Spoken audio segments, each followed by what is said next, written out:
उसमें बस हो जाए। चाहते हो?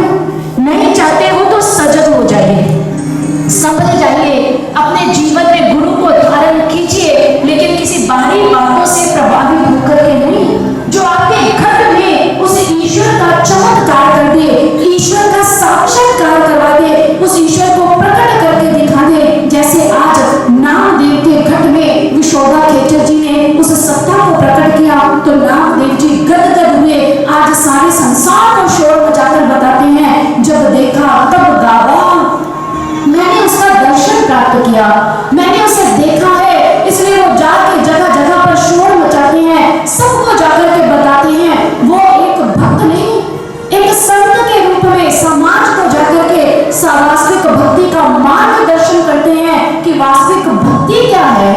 केवल बाहरी कर्म नहीं है, अंतर में उतरकर इस तन मंदिर में उस भगवान का साक्षात्कार प्राप्त करना, ये वास्तविक भक्ति है। भक्तजनों, जब संत के रूप में अलग जगह पे फिर रहे थे तो पंढरपुर के अंदर ही एक नरहरि सुनार नाम का व्यक्ति रहता था, जो किसका भक्त था?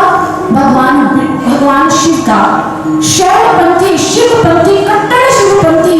उसने अपने जीवन में प्रण ले रखा था कि मैं भगवान शिव के बिना किसी दूसरे देव का दर्शन नहीं करूंगा, कभी किसी का मुख नहीं देखूंगा, शिव ही मेरे देव हैं, शिव की भक्ति करके अपने जीवन को त्यागूंगा, पर भगवान विठ्ठल की मूर्त भी कभी ना देखूंगा। अब जब ये बात नामदेव जी को पता चली कि पंढरपुर के अंदर ही रहकर, भगवान विठ्ठल के नगर में रहकर, विठ्ठल के प्रति ही मन के अंदर ऐसा भाव, मानो उसके सोए हुए भावों को जगाने के लिए, उसकी अज्ञानता को दूर करने के लिए आज नामदेव जी अपने हाथों में खड़ताल लेकर के निकल दिए पंढरपुर की गलियों में और विठ्ठल के नाम का गुणगान गाते जा रहे हैं। विठ्ठल के नाम की ध्वनि हो रही है, विठ्ठल के नाम का उच्चारण करते जा रहे हैं, दूर से आवाजें आ रही हैं विठ्ठल के नाम की, विठ्ठल के नाम का गुणगान चलता जा रहा है। अब इधर जैसे ही नामदेव जी विठ्ठल के नाम का गुणगान गाते हुए निकले तो क्या था, उनके साथ 1 2 3 4 5 धीरे धीरे काफिला बढ़ता जा रहा है और विठ्ठल के नाम की जो ध्वनि है वो तीव्र होती जा रही है और तेज होती चली जा रही है। आपको सुन रही है कि नहीं सुन रही? सुन रही है ना?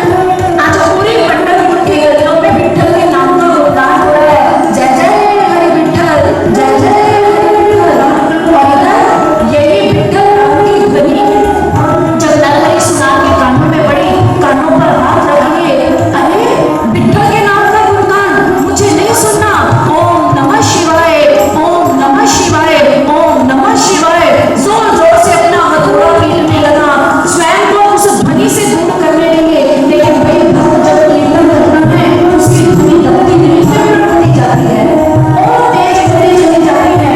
आज नामदेव जी विठ्ठल के नाम का गुणगान गाते गाते गाते गाते जब नरहरि सुनार के द्वार पर आए, उसने गाना पर बाकी रख के गाना चाहा, जोर जोर से शोर शराबा करके गाना चाहा, लेकिन विठ्ठल के नाम का गुणगान गाना बढ़ा कि एक घर के बाहर आने लगा, चुप हो जाओ, शांत हो जाओ, यहाँ से चले जाओ, अन्यथा मुझसे बुरा कोई ना होगा। नामदेव जी वहां से तो चले गए, लेकिन वो समय दूर नहीं था जब उन पर भगवान की कृपा होने वाली थी। कहते हैं कि उनके नगर में एक गोपाल सेठ आया, जो भगवान विठ्ठल की मन्नत पूर्ण करने आया था। उसने नरहरि सुनार से एक कमरबंद बनाने को कहा और कहा कि चलो चल करके विठ्ठल की मूर्त का नाम ले लो, कमर का नाम लेकर के सुंदर से कमरबंद बना लो। अब जैसे सुना उसने विठ्ठल के मंदिर में ना बाबा ना, मैंने प्रण लिया है कि शिव के बिना किसी का देव का दर्शन ना करूंगा। अब नरहरि सुनार ने जैसे ही कहा, गोपाल सेठ ने कहा, जिसका काम उसी को साझे, यदि आप जाकर नाम नहीं लेंगे, आप कमरबंद नहीं बनवाएंगे तो पूरी पंढरपुर में किसका नाम खराब होगा। उसने सोचा बात तो सही है,